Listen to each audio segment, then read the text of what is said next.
Hello everyone, in this video we will see how to combine data from different cells. While there are various ways to do that, in this case we will use the concatenate function.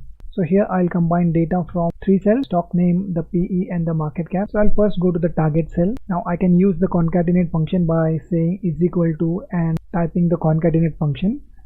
There's another way. You just go to the target cell and click on this insert function, fx sign. Just click on that. Here you can find the various functions Excel provides. It's very easy to search for a function from the screen. From this category you have to say all. Usually it is the most recent one. You change it to all. You can type what you want. Concatenate.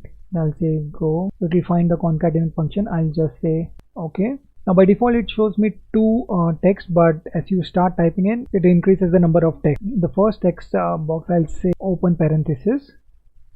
Excel puts it in a double quote. In the target cell you can already see concatenate. It has started filling the formula. Next I'll select the stock name, this column.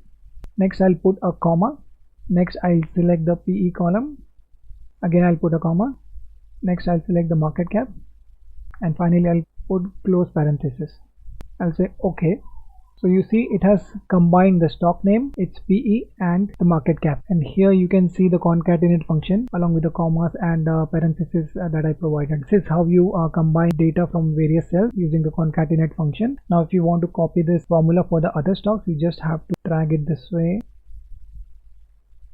Now it will show the concatenated data for all the stocks. So once you have the formula, if you make any changes in one of the cells, the formula will pick up that change and reflect that change in the combined data. So for instance, if I change the PE to 60 here, you see for Inox India, the PE has changed to 60. So the formula automatically picks up the changes in the cell. So this is how you concatenate or combine data from various cells. Hope that was useful. Thanks for watching the video.